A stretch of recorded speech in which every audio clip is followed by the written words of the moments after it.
Hello and welcome to another episode of Ficava Vet Chat. Today I will take you to Ireland, to be precise, to Wexford, which is on the southeast coast of Ireland. And my interviewee tonight is one of my longest colleagues, or the people I know the longest at Ficava. It is the previous Irish Ficava president, Peter Murphy. Good evening, Peter. Hello. Good evening, Wolfgang. Nice to see you again. Yes, yeah. It's always nice to talk to you. I think the Irish are always sort of far more than the English, I think. You know, I've lived for many, many years in England, people of words. So you're far more, I think you are far more, what shall I say? Chatty. Elegant. Chatty, but also sort of the use of language is just better. So somebody like James Joyce, for example, had to come from Ireland. Couldn't come. Yes. I mean, I will be crucified now by my English friends, but it's just I don't know. I often find that the people from Ireland are sort of they like literature, they like the spoken word, they use it also. It's far, as you said, it's far easier to start chatting with people in Ireland. And also if you go into a pub in Ireland, don't worry, you won't be alone very long. That's true. Very true. I always said when I was on the west coast of Ireland, sort of in Dingle and these places, I thought somewhere in heaven there will be an Irish corner, I bet, because it's so you get into one of these places, you're on your own, and then somebody is in a corner with a fiddle, and somebody sings, and some other people drink beer, and then they spot right away if you are not sort of from around there, so they drag you into a chat, obviously in hope that you buy the next round of beer. But it is so nice. It's, I don't know. Yeah, sociable. Yeah, that's true. Yeah. So, Peter, I mentioned already, you have represented the Irish small animal veterinary colleagues within Ficava for many years. But before we go to that, I would like to step really far back and have a little bit of strolls through sort of through the time many years ago, sort of when you started becoming a vet, and then how this all evolved. And this is now not just sort of looking backwards, but I think this is always so that you can take little pearls of wisdom out of that, what was done in the past. Otherwise, sort of history makes no sense. So if you can't use it also for the future, and a lot of our listeners are saying, and viewers are of a younger generation than we are, and they might be encouraged by one or the other, or maybe discouraged, I don't know, by one or the other thing that we are sort of talking about. So tell me, how did that all come about with you becoming a veterinary surgeon? You come from a veterinary family? Yes, my father was a veterinary surgeon before me, you see, and he started the practice in Wexford in 1949, I think, and he, as Ellen knows well, the building is still there that he actually started in. It's a really small little kind of a one-room building, you know, and like I can remember very well that I always wanted to be a vet. My brother is a priest, and we used to share a room together, and we used to say to one another at kind of 10 or 12 years of age, what are you going to be when you grow up, you know? And I'd say, I'm going to be a vet, you know, like that, you know, and he'd say, I'm going to be a priest, you know. But I was the eldest of 10 children. So I kind of, you know, it was obvious I would have an interest in veterinary, and I have a very distinctive memory. You know, you asked me to go back over my life, but I have a very clear memory of all of my life and how it happened and what we did, you know. And I had my earliest memory in relation to veterinary is I remember standing at 4:30 a.m. at the front door with my hand on the thing, waiting. My father was a large animal vet, and I had heard the phone ringing and knew there was an emergency. So I raced out of bed down. I had my hand on the lock, waiting for him. And of course, he, being an older vet, said, "I'm going to get another half an hour's sleep before I go out to this guy," you know. And like I had real enthusiasm at that stage, and I knew from then that was my destiny, for sure, you know. And I often think, like, even to this day, I feel the same enthusiasm. I know I'm retiring, but I have to retire because I'm 71 almost now. And if I'm going to get 10 good years of, you know, being good to myself, I need to retire. But I mean, I still have the same enthusiasm for veterinary. And my colleagues always say the same thing. Oh God, it's amazing, you know. And it's interesting you talk about the teaching thing, because when I sold my practice recently, one of the things that the new buyers or a corporate group said, you know, we'd be really interested in you teaching our vets and nurses, you know, how to do things, you know, the way you did them or whatever, you know, which I thought was a nice compliment, because I have done a huge amount of teaching within the practice in my lifetime. So anyway, I was 12 years of age, and then I suppose a year later, maybe, I was sent away to boarding school to Clongowes College, which is one of the best boarding schools in Ireland, you know. And it wasn't a great experience for me. Now, it was like a prison that time, you know. But I, you know, fortunately was always clever, like, and I won the gold medal for mathematics there, and did really well in my exams and all that kind of thing. And they were all saying to me, "Oh, you know, you should become what do you call those insurance guys that..."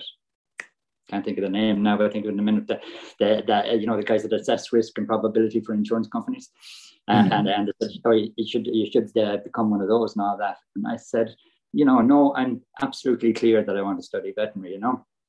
And then did really well in my leaving cert exams, the equivalent of your A levels, and went into college.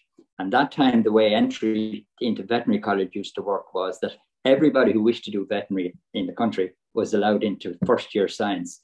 And there was 4 subjects, that biology, botany, can't remember the other 2, but anyway, the first 50 got into vet school then after that. So I can tell you. Was it at the time already so that the course was sort of more oversubscribed than human medicine, or?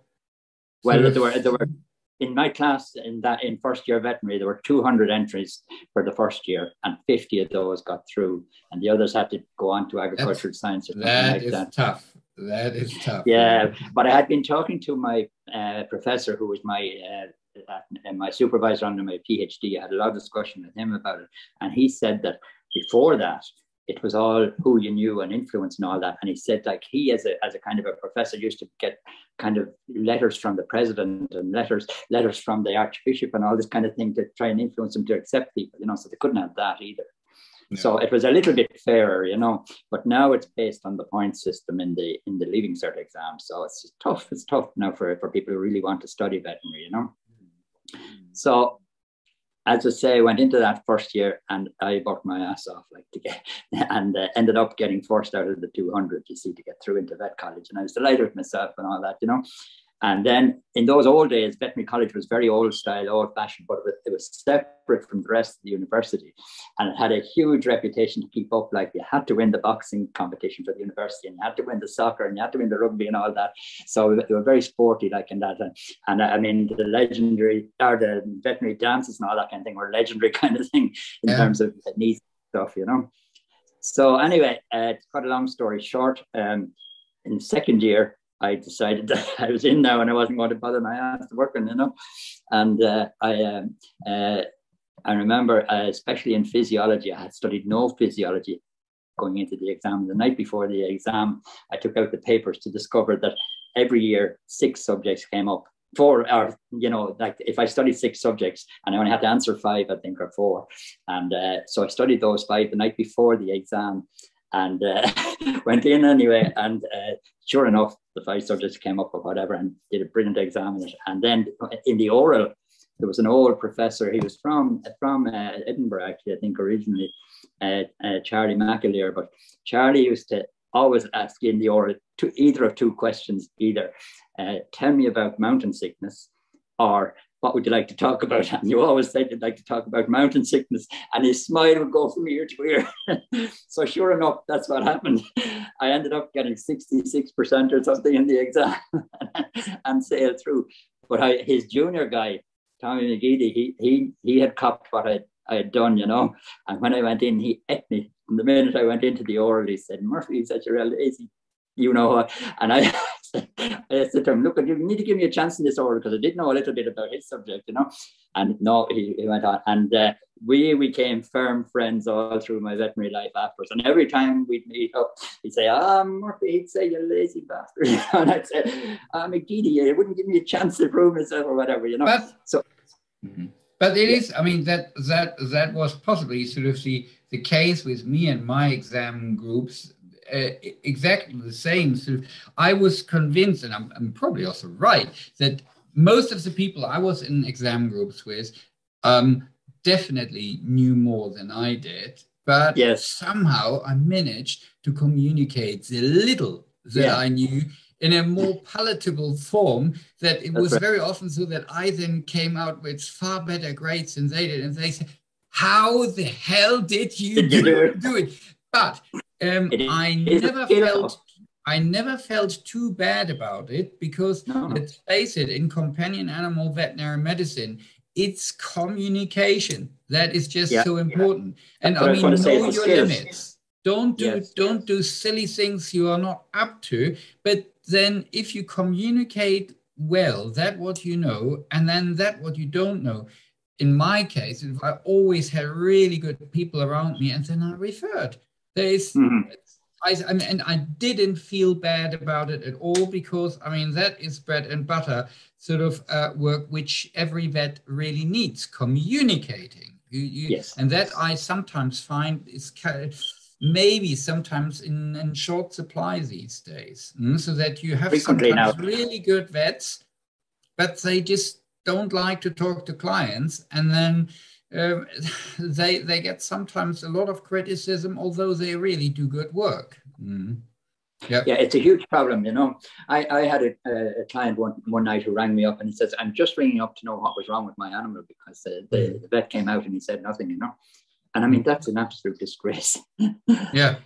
So anyway, to fast forward a bit, the following year, the professor of pharmacology had failed 34 of 60 in the year that we were coming into, you know, and we were terrified.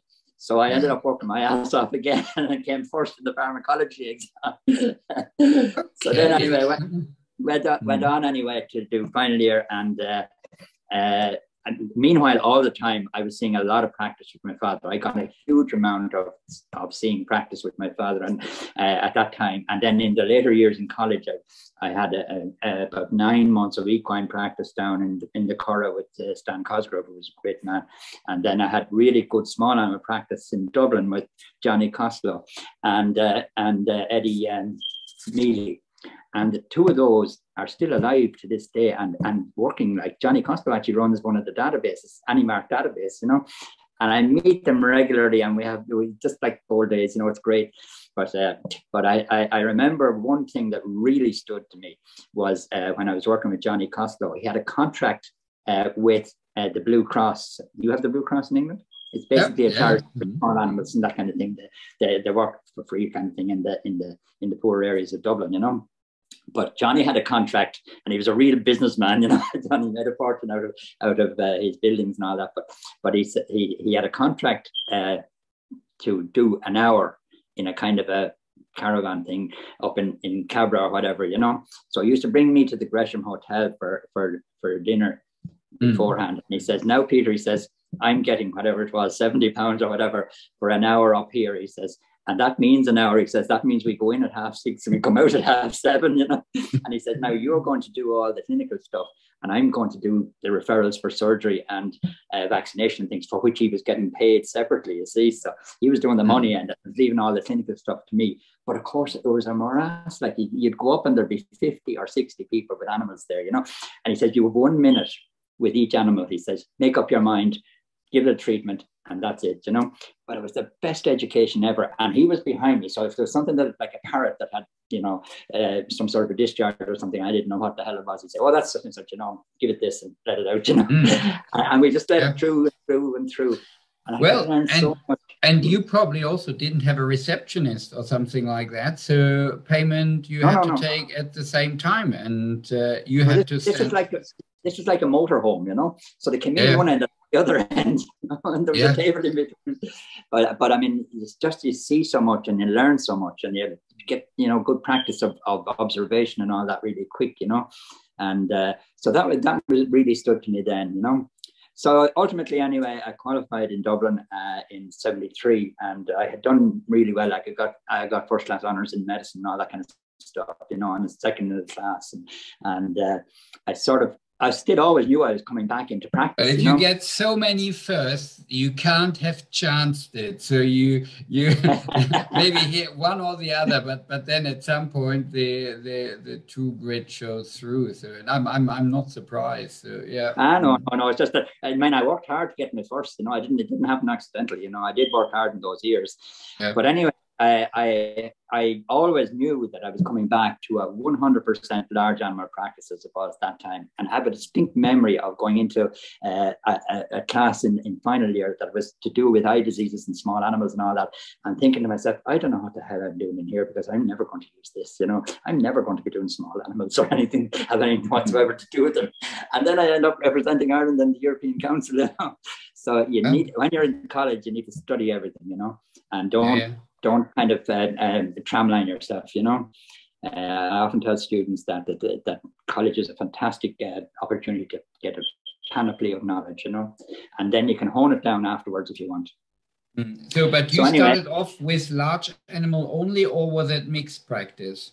Well, at that stage when I was qualifying, it was 100% large animal. I mean, there would have been, you know, one animal a day or something, maybe small animal that might come up, you know, and like, you know, it'll be done by default kind of thing, you know. But anyway, I said to my dad, I said, look, because I've done so well in college and all that, I'd like to do an extra little bit of degree, like maybe a master's or something, just to keep it as a memory of having done that, you know.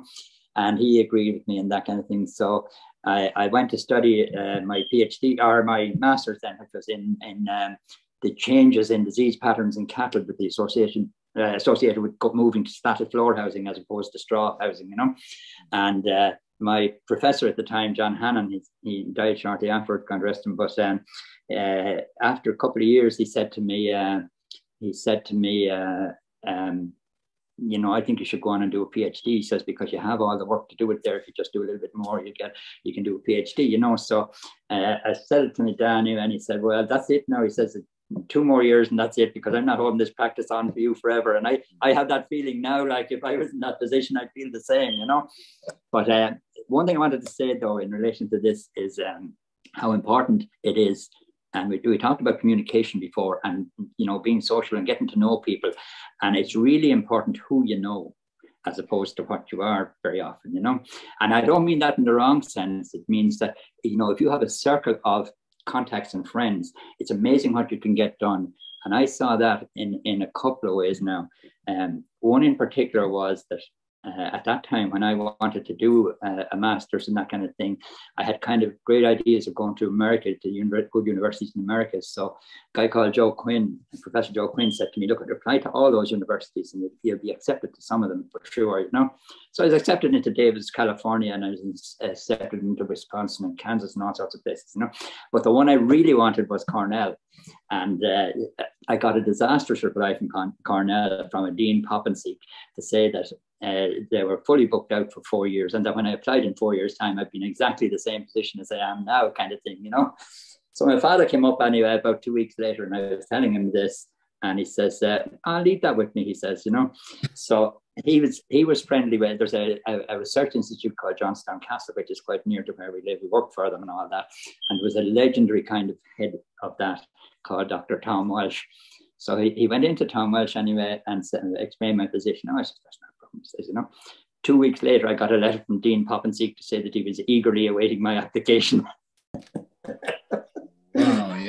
So, Yeah, well, I mean, it is networking. It's networking. Yeah, it's important that who you know, and but anyway, as it turned out, I got a scholarship to do the work in Ireland, and it had to be done in Ireland and on Irish cat and Irish circumstances, etc. So anyway, did PhD. I worked in UCD or in Trinity College, and with the Chagas here, which would be the kind of agricultural research outfit, But unusually at the end of it, because Trinity College and UCD had merged during the time, they offered me to take the degree from either Trinity College or from UCD, whichever I wished. So I chose to take it from Trinity College because I already had a degree from UCD, and now I'm recognized by 2 universities. So that was important as well, So I was conferred with Roy Jenkins and all that time. It was quite an interesting time, So then, as I say, my father came up and gave me an ultimatum, says, either you get down here and work now and send the practice, So I went down, that was 1978, and I joined the practice then at that stage. And the first thing I did, I was obviously living in a different house out in the country. And the first thing I did was I opened a clinic in the back room in my dwelling house, And that was the start of the small animal end of our practice, really. And in, when was it now? Yeah, 79. So I worked there for a long time, but it's very unsatisfactory. And in my present house now, I absolutely refuse to do any veterinary here whatsoever, because I have nobody coming down here into this place, because it was very invasive. And, like my ex-wife used to be maybe sunbathing out the back, and these itinerants to come around looking for medicine for a greyhound or whatever.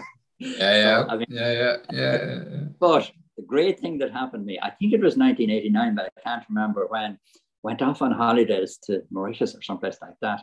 And I came back, and there was a queue of, I suppose, 50 to 100 cars down the road, all looking to get vaccinated for parvovirus. Remember when parvovirus came first? It was a bonanza, that's all, So I remember that I was not at that time, but I was in 80. When was that? In 91 or 92. I was working in Norway. And they had a parvovirus outbreak, and most of the dogs in Norway were not vaccinated. And I had this Danish colleague who was not a good sort of clinical vet. He then actually went into fish medicine, and he's really good. I mean, he's a clever guy, but the manual part of veterinary medicine, that was really not his thing. But he was a really good chef. So he really could cook very well. And I remember that we were sort of then lining up all the clients sort of outside of his flat. I mean, I was working on a little island community on the coast of Norway. And sort of clients were with their dogs sort of standing in a long line. I was doing on the sort of kitchen table, I was doing the vaccinations, and I had sort of 2 heaps of money, one left and right. It was all cash payment. And he was sort of in next room in the kitchen, sort of preparing a fantastic meal. And I said, come on, I do the vaccinations, you do the cooking. and we split the money. And it was brilliant. I had a fantastic meal. He was a happy bunny. The clients were all very, very happy. And it was a one-off experience. And when you say that they were suddenly sort of curious, these things sometimes happen. And I mean, still sometimes happen. I mean, because of COVID, we have at the moment shortage in Germany, shortage of myxomatosis and of cat flu vaccines. We have that too. Supply is not always guaranteed. Yeah, that's right.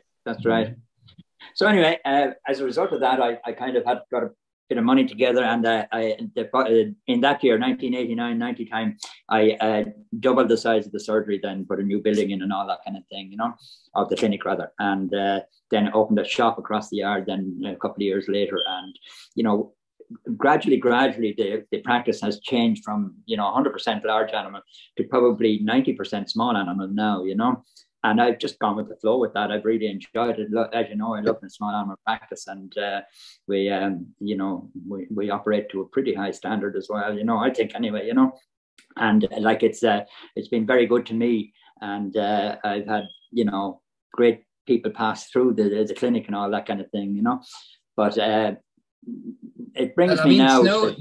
no great surprise. Also, this change of the focus of the clinic. I mean, when you started off, sort of small animal work was possibly a little bit of pocket money on the side, whereas today, I mean, I did last year. I worked at a clinic in Bradford in Yorkshire and stayed with a hill farmer, and he was just not getting any vet to help with the lambing. Sort of say cesarean in a sheep, nobody does it, or if it's done, then it's out of the goodness of the heart of a vet to do a cesarean for peanuts. Whereas, and I mean, what's a lamb worth? It's sometimes a two-figure sum. Whereas a French bulldog puppy, 2,000, 3,000 pounds.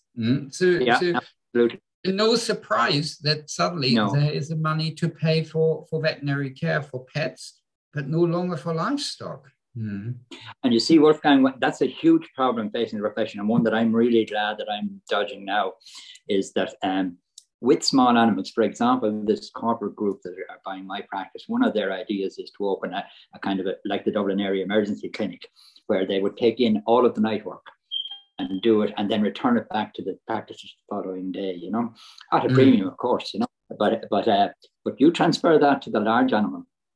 How do you bring a horse with colic in a trailer like from 50 miles away? You can't do it. And there's nobody to do that anymore. We can't get large animal vets anymore, They just don't want to know.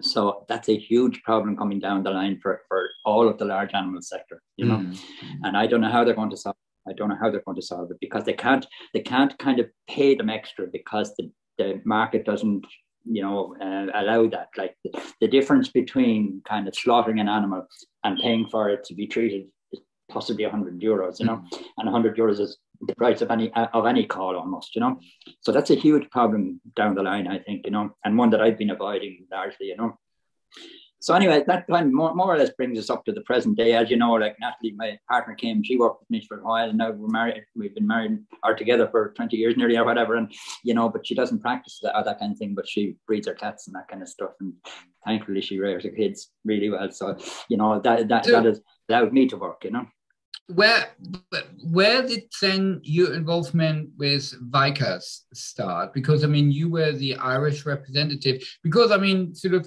just listening to you, I can imagine sort of you're a busy man, and yet sort of you find the time sort of to do voluntary work to represent sort of a big small animal veterinary organization as well. So how did you get into that? Well, you just have to make the effort, I mean, one of the things is that I always used to go to my local clinical society, like for further education, that kind of thing, long before the point system or anything came in, But my nearest one was up in Kilkenny, which is about, 60, 70 miles away, And going up there on icy winter nights, was no joke, But I kind of got involved with what was then the Irish Veterinary Association, that kind of thing. And we, way back, in 1986, for example, we ran a World Veterinary Conference for cattle, the Cattle Veterinary Conference. And I don't know if you have time for me to tell you a little story about it, but go ahead. there was a friend of mine, talking about who there was a friend of mine, Harry Green, who was a professor in the veterinary college, and unfortunately he was the second person in Ireland to get a heart transplant, and he died on the table. But he had demanded on the way in that they take a video so he could show it at the conference. But anyway, Harry was a gas ticket, and he was off in Mexico, and he was the only Irish delegate in Mexico, and they were looking for offers to run the conference in 1986, and this may be 1978 or 80 or something like that, Harry puts up his hand anyway and says, we'd all love to go to Ireland, He came home with the conference in the bag. So what does he do? He rings up his 4 friends, myself, Kevin O'Farrell, and at Hartigan, and a few of us, and he said, listen, lads, I've got this conference, he says, in the bag, we're going to make a fortune out of it, He said, it'd only be the 5 of us. Now, he says, the snag is, he says, that we have to set up an Irish Cattle Association, because there wasn't one in existence. You will be president, you will be secretary, you will be treasurer. He held one meeting there were 20 people at it, and now there wasn't an official organization, you know. So then I remember we met, and they needed 100,000 beforehand to get it started. That was an awful lot of money back that time. Like, it wasn't too much money for me, because it was in practice earning good money, but for the guys who were in universities and things like that, it was a lot of money. So we all had to go off to our bank anyway to organize this £20,000 loan, you see, to run this thing, you know. And we came back anyway, and Harry says, I have a great idea. He says, we'd go down to Waterford Glass and we'd buy the biggest piece of Waterford Glass you can find there, which was £1,000, you know. It was a magnificent piece, you know.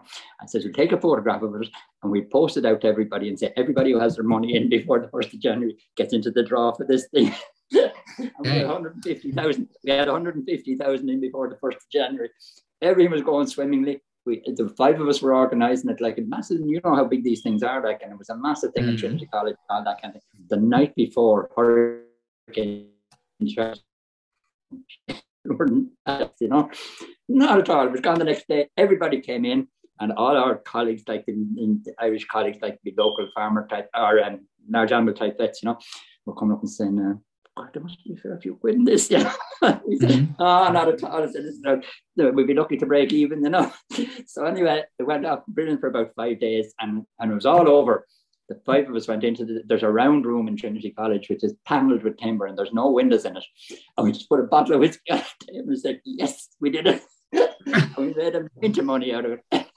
But that's kind of how I got involved, you know, with the original Irish Veterinary Association, that kind of thing. Yeah. But then that went on into Veterinary Ireland, and Veterinary Ireland then had VICAS, and by now I was getting more interested in small animals and that kind of thing. And, you know, I'm interested in the politics of it as well, and kind of trying to help people in that, you know. So then eventually they were looking for somebody to go to Europe, and kind of, I think, was it Andrew was there before me, Andrew Byrne? And he was giving up. So I said, yeah, sure, I'll go, you know. And and it was a fantastic experience, you know. I mean, it is all we always had so really active. I mean, with you and Andrew, and also now with Dan Holmes, sort of with really super active directors and people who really sort of also drives the organization. I mean, Andrew was president. The tragedy, though. The tragedy, though, Wolfgang, is that the British guys were the people who really ran it, like yourself and Simon and all those, you know. I mean, they were amazing people, and you know, that is such a loss to Ficava, because their influence and like, it's a loss to them too, you know.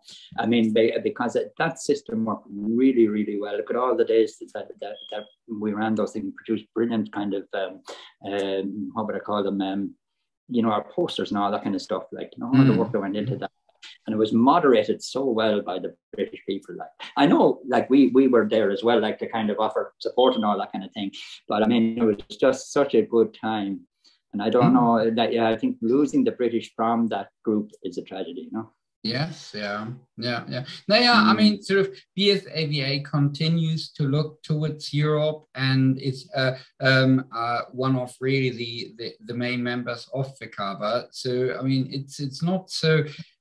Being no longer member of the EU doesn't exclude you completely from a lot of European, or from all Europe, from a lot, but not from all European bodies. And I mean, that's the beauty with Ficava. We have possibly half of our members or a large proportion are actually not EU members, and still works very well. I mean, our president was Dennis speaking Serbian. Serbia is not an EU member.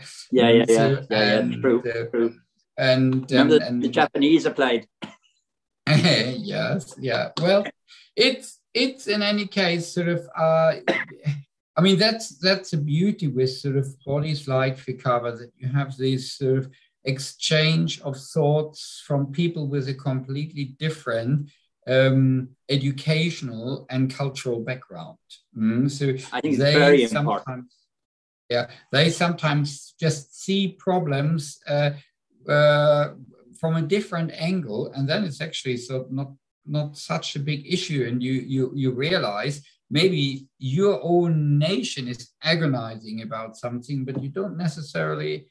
Maybe you are a little bit of a cul-de-sac, and you don't know how to move forward, and others show you the way, or have really clever ideas how to work these problems. Very good. So, yeah. And I think, No, go ahead. No, I was just going to say that, I often said to people, it's that a meeting of nations there like that actually stops us from going to war with one another, because, you get to respect people and get friends with them. And, you say, I'm not going to go to war with those people, it makes us much more united, I think, Yeah, absolutely. And the nice thing sort of with having you in the working groups was, you were somewhat older than some other people in the working group, but you were probably always one of the most active sort of members of the working group. And when you left Ficava, it really created a whole sort of a personal whole. I'm not, as I said, Danny is also doing great representation of Veterinary Island or Vicas, but it's more sort of the personality sort of that despite sort of all the years sort of you spent already in practice, you were always trying to do new stuff. And one thing, for example, was then sitting down in the hygiene and antimicrobial resistance group and coming up with our infographics. In cooperation with Alex Wieland. David, and that was probably at one of the greatest achievements of Ficava. And these posters that you created and you with Alex and the working group created, they are now translated in multiple languages and all over Europe. They almost become a global standard, really, Yeah. No, but also in your own practice, you for example do plasma surgery at your practice. Yes, I do. And that is, I've never touched anything like that. So this it's absolutely brilliant. Talking about having worked with it, so despite sort of so many years of experience, always trying something new. Yeah, I couldn't live without the air plasma now. It's just brilliant, and especially for tumor removal, like Wolfgang, it's absolutely dream time for tumor removal, because you're never going to leave. It just separates the actual tissues precisely, and what it's not good for now is cutting through muscles, so that, for example, doing a flank incision in a cat for an overhysterectomy, it wouldn't be good there, and it's not good in the presence of blood either, of profuse blood, But used in combination with, say, cautery iron or whatever, it's a great way of surgery, But anyway, that was for later. We're going to talk about instruments. Yeah. Do you have one instrument, except for other than the air plasma scalpel, that you would say you would never like to be without, or that was? Well, I have a collection of props here now. Okay. To show them one by one. So what can you present us? Well, the first thing I would say is that the air plasma machine is just the magic instrument I have at the minute, and I just love using it. I don't actually own it, believe it or not. My friend owns it, but I have the use of it. But I use it every day, But I have a few things here. So this is the first thing now. I don't know if you can see this. This is a very simple thing. But this is the one thing that I would lose sleep if I lost. I have that from day one in veterinary practice, and it was given to me by a farmer. He had it. It's a touch for a horse. You know what a touch is? A twitch. To put on their nose. But it's really smooth and honed, and it must be over 50 years old now. But it's the advantage of it is that it's very easy to use, and if it hits you in the head or whatever, it's not going to knock you out like some of the bigger ones do, But I admired it anyway, and I said to him, God, that's a beautiful piece of work, He says, here, you can have it, he says, and I hope you're lucky with it, he says, because, and you respect it, he says, and be lucky with it. And I can tell you, I've been so lucky with it, like with horses. I've had a great time. So that's the one thing that I wouldn't like to lose out of my car, Okay. So the oldest thing, right? Or one of the oldest things in the practice in my father's time is this, right? Beautiful box, Escalap, right? Yeah. Beautiful piece of work. Yeah. Watch this. Yeah. Oh my God. Oh my God. Complete with needle. Yeah. I don't know if you can see this properly or not, but it's mostly used as a prop in plays now. Yeah. Look at that. Can we have it again? Yes. I mean, compare my head. But the thing is, I mean, we are talking at the moment about waste avoidance in veterinary practice. And admittedly, I mean, we are going through hundreds of syringes, sometimes in a single day, in a busy clinic. And I sometimes wondered, yes, will we see these glass syringes back again, one way or the other? I don't know, sort of for the same sort of solutions for different I wonder, patients. Well, I was aware of that, of course. When I was young, like my father would have a saucepan and there'd be 4 or 5 different sizes of syringes and needles and that kind of thing. And they would be boiled every morning, like for use during the day, and then reboiled the next morning and so on, you know? Yeah. And do you have one more item for us, sort of, or these were your 3 items? Okay. Maybe this one I should show you. This one is what made the biggest difference in my practice. This was the first mobile phone. Yes. And that was the most liberating thing I ever had.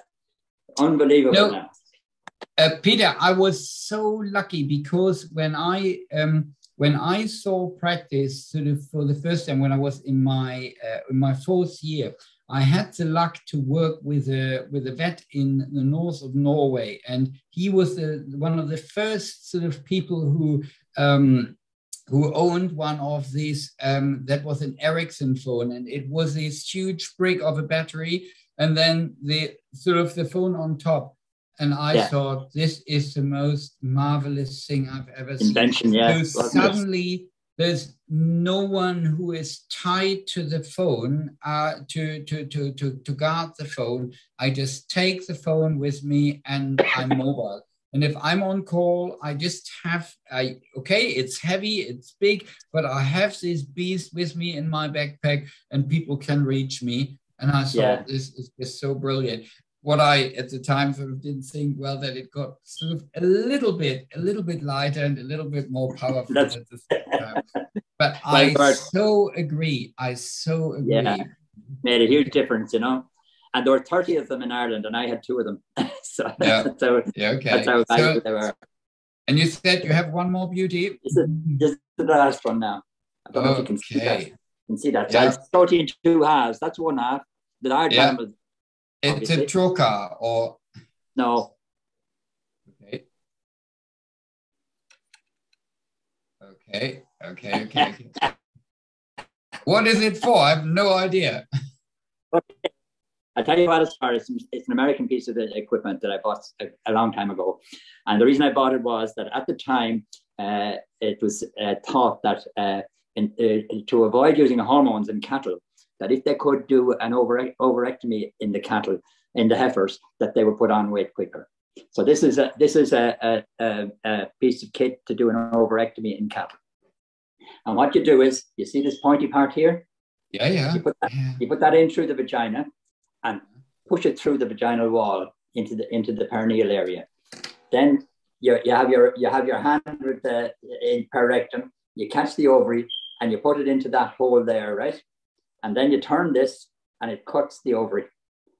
And then it pushes, this part here pushes that ovary down into the end of the tube. Yeah. You then open it up again, go across to the other side, put the second ovary in there, and just cut it through and pull out. Simple job. I think some of our female listeners might have fainted by now, but it's... Wouldn't think you've seen one of those before, though. They're not common. No, I think they're probably good, so that's not... Oh, my God. Oh, no. That worked very well, actually, you know, but never use it now. But nice piece of kit, you know. Yeah. So anyway, So what's... If you look back now, and if you could do things sort of differently, sort of, if I say sort of one thing that if you could give it a second go, sort of at the time when you graduated, what would you do? What would you have done differently? I often think about that, and I don't think there's anything I'd have done differently. You know, I'm really happy with my life, the way I've lived it, and it's been exactly what I've wanted to do.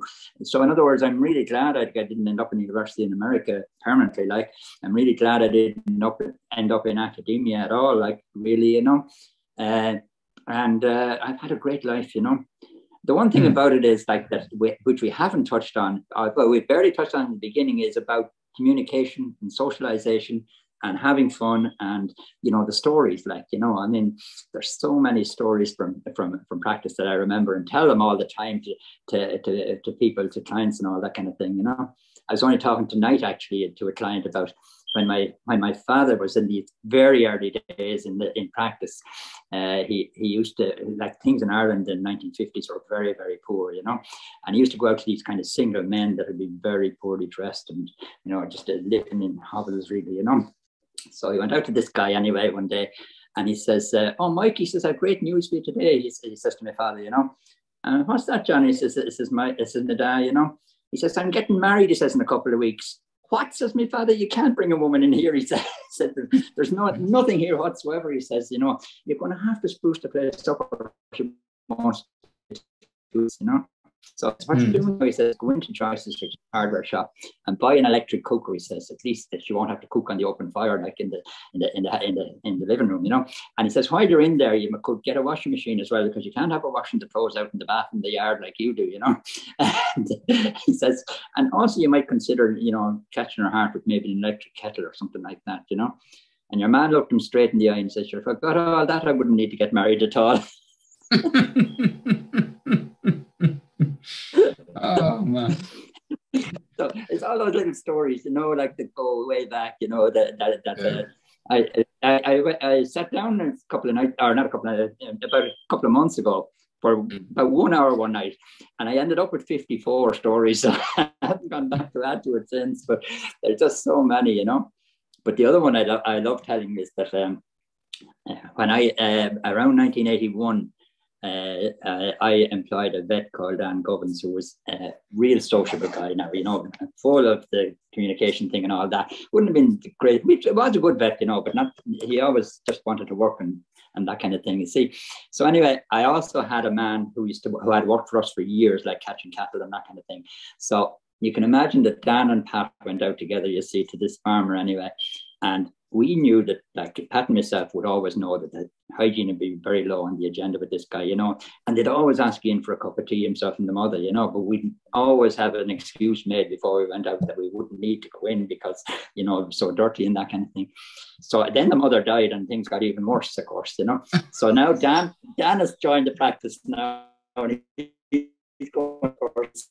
And your man, as they always will do, these guys say, "You come in for a cup of tea now when you're done." You know? "Oh yes, it's kind of like it, you know." And Pat's in the background, he's going like this, you know, "Don't go in."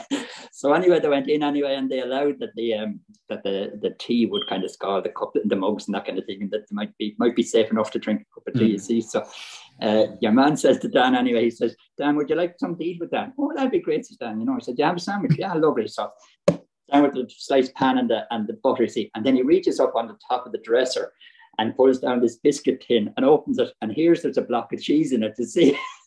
So Dan is there talking away to him anyway, and the cheese is like in a rectangular block, so he cuts 3 slices, to see, and he puts them 1, 2, 3 on the slice of bread and closes the sandwich, eats the thing, and just as he's eating it, the whiff off it, he says, "It's absolutely rotten."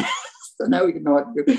So what did he do? Well, he took the 3 pieces of cheese and pressed them together again, and he slipped them down into Pat's jacket pocket, you know. And your man, the owner, comes back around anyway. He says, "Would you have a sandwich, Pat?" "I know," says Pat, "I'll have a thanks." He pulls out the 3 pieces of cheese instead of the bag box. Oh, sure. There's just so many stories I could tell you, you know. So from all that point of view, like, I've had an absolutely fantastic time in veterinary, you know, and I still like doing the large animal because I get to talk to people and I'm out in farms. Yeah.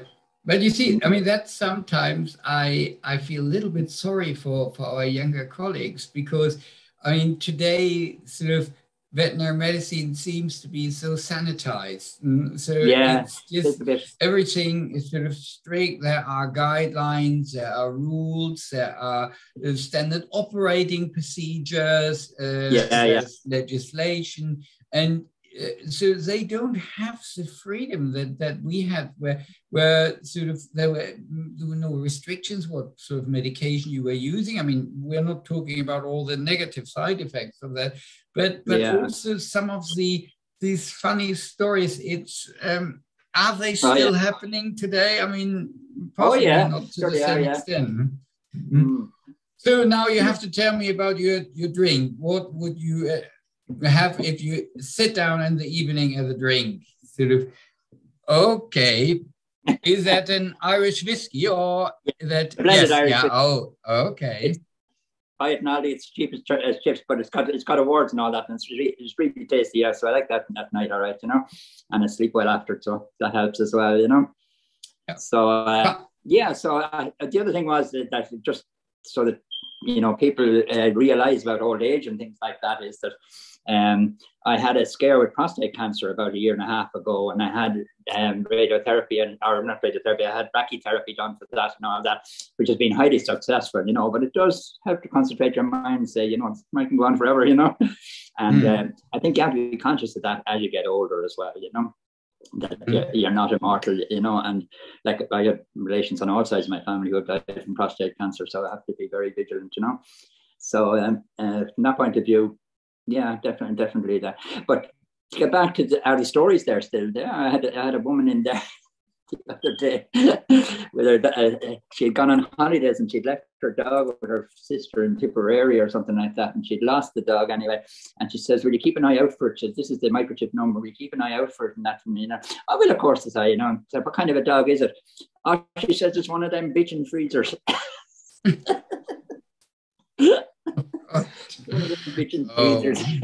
Yes, yeah.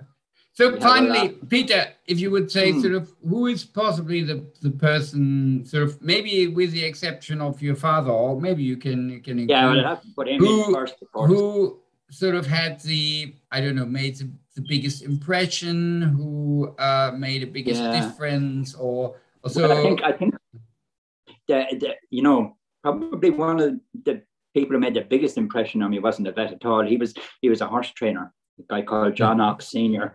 John Ox Jr. was my best friend. We were best men for one another and godfather to our children and all the rest. But when I was in sort of 4th or 5th year veterinary, I went to stay in his house for about 9 months. And I used to see practice with tremendous horse vets there, because that was the bit that was missing out of my practice, was the equine end, you know. So I went to work. I went to see practice on the Curragh with Stan Cosgrove, who was involved in the Shergar thing. I don't know if you remember that. He was the vet involved in that, and with an excellent vet called Ned Going as well. And I learned so much from them. But old John Ox used to sit down at night. Young Johnny would go to bed early, and old Johnny and himself would sit at the fire, and he'd have a whiskey and I'd have a beer or whatever, and we'd start to talk about things. And he was such a wise man, you know.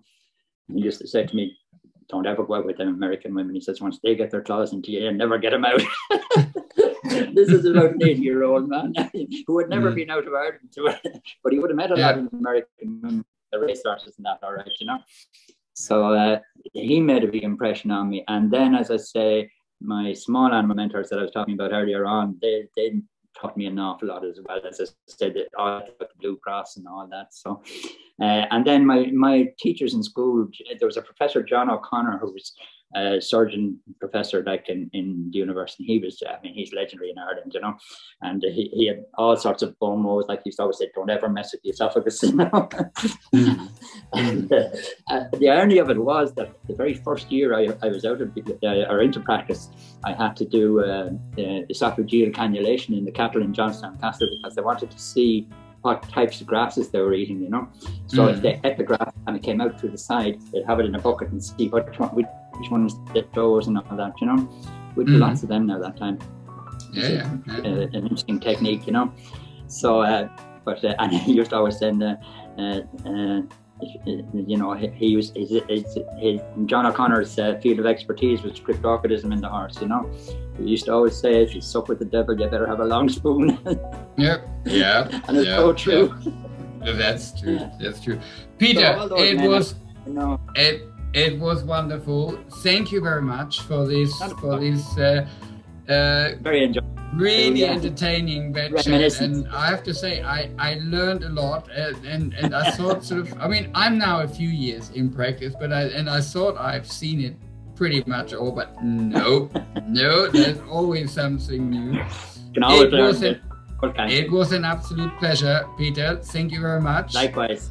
If anyone would like to comment on this episode of Recover Vet Chat or has a suggestion for new vet chats, please email us on vetchat@recover.org or contact us via our social media outlets. And I like to welcome you again, not too long away, for another episode of Recover Vet Chat with another interviewee somewhere else in Europe. Thank you.